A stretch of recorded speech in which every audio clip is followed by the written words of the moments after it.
Now I'm going to talk about disaster preparedness.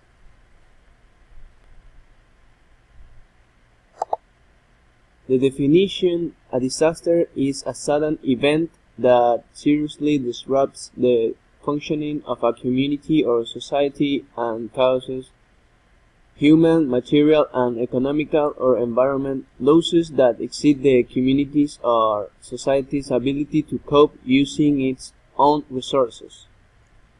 Though often caused by nature, disasters can have human origins.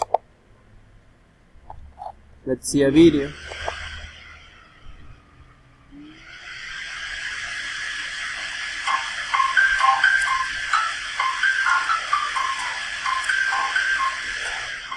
Hello, I'm Preparedness. Him? That's disaster. He doesn't have too much to say. He's been hanging around, although he's usually not this easy to spot. He's a busy guy. He's always up to something.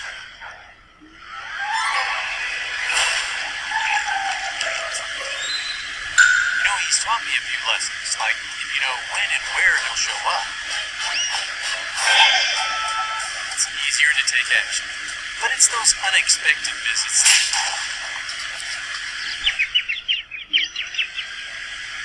that do the most damage. And that's normally how he works. It's not like he's in the habit of calling ahead. Hey, disaster. Yeah, I was wondering if you're available for a chemical spill. Wednesday, maybe 1 o'clock. No? Oh, good. Well, I got a new thing I'm bringing in. Earthquakes. I love them. Shipping them in from the West Coast. No, man, it's not like he's always there. Constantly reminding you to be prepared and to get ready. If he were this annoying, I'm sure you'd be ready for it. But being ready...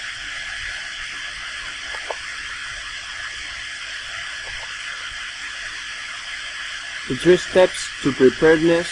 The first is get a kit with water, flashlight, food, medications, cell phone, cash, and a whistle. The second is to make a plan.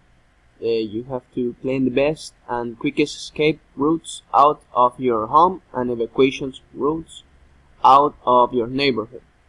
And finally, you have to be informed.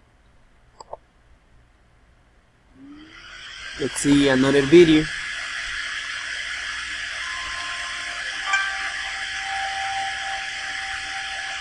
important whether you live in Oklahoma or Kansas or anywhere else in the country, or the planet for that matter, to have some kind of a plan for disasters and emergencies. This is only part of a plan, what I have here. This is the food part of the plan. Now, for most things that happen in Oklahoma, it's recommended that you have at least 3 days of a food supply and a water supply for you and your family. So you're going to have to look at your individual needs in order to determine what those are going to be. But we're going to go through here. These are not going to be the things that you would put in your kit. These are the things that are going to go in my kit or that might go in someone's kit. That's sort of a combination here. So as a 3-day food supply, start with some things that you're going to need for breakfast. And then when you go to the market to get these things, it's not there's a lot of things here. It's kind of expensive, so don't plan that you're going to get the whole kit in one day. Do it over time. Look for things that are on sale as you go, and then work your way through the day. So I have something that can work for breakfast for 1 or 2 people. Notice also that I took a magic marker and I dated everything. It doesn't have to be the date you bought it, but you want to look at the products, find out when they're going to go bad, and then you're going to want to rotate the food in your kit so that, say, if you rotate it out twice a year when you're checking the batteries on your smoke detector on daylight savings time starting and ending, that's a good time to go into your kit and pull the things out that are out of date. That way you don't waste the money. If you leave them in here, then the emergency comes in 3 years and the food is stale and you've spent the money on already and you can't replace it. So pull the things out of the kit twice a year at least. You may want to do it 3 or 4 times a year and use the food at the time before it goes back to replace it, always replace it. And remind people that once things go in your kit, they don't come out unless you're actually needing them again.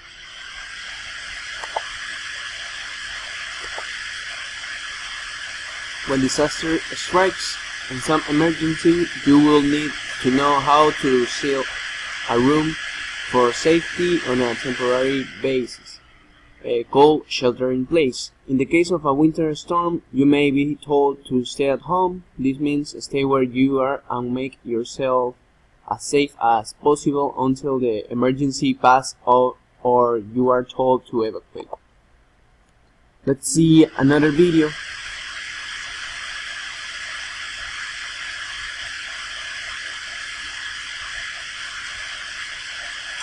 Shortly after Hurricane Ike came through, there started being news reports of people that tried to stay, that were in their houses when Hurricane Ike come through. It says, well, we left for Rita, we left for all these other storms, nothing happened, everything was fine.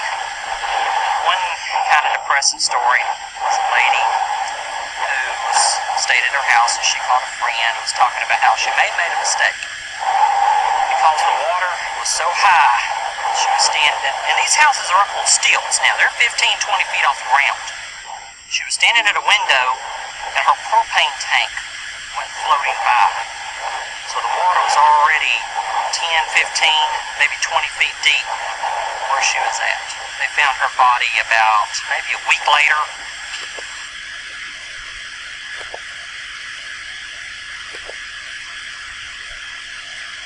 Well, the emotional and psychological effects. Stomachache, headaches, worsening of chronic medical conditions like arthritis, diabetes, or high blood pressure. Sadness, depression, excessive anxiety, irritability, and anger. Confusion, disorientation, memory problems, lack of focus and concentration, and difficulty making decisions. Let's see another video.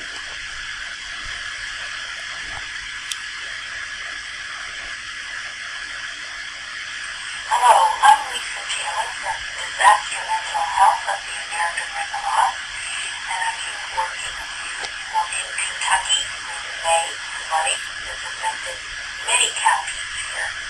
I've been a volunteer since 1983 in mental health, and I've worked in various situations like Hurricane Katrina, 9/11 in Roseville, Pennsylvania, and in New York City.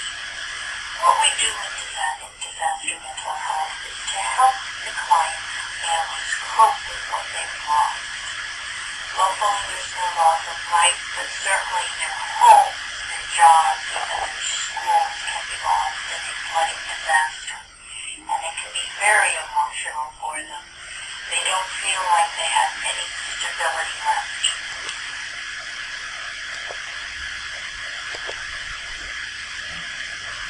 In conclusion, you can cope with disaster by preparing in advance and by working with your family as a team. Let's see our last video.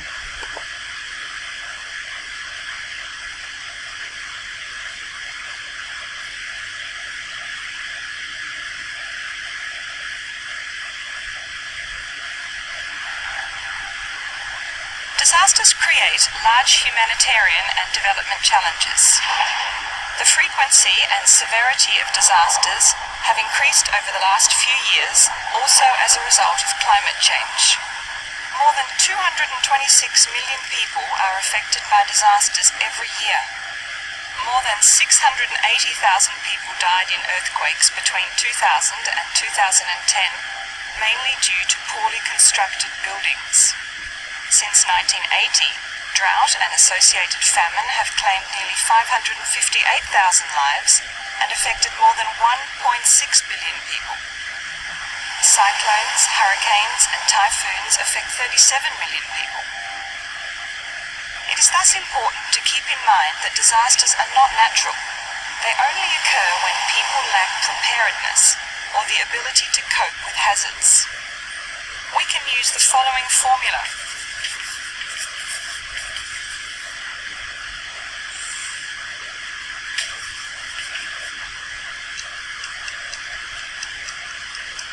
While education systems are greatly affected by disasters, they are also part of the solution. Education on disaster risk reduction can provide life-saving information and skills that protect children and young people during and after disasters. Thank you.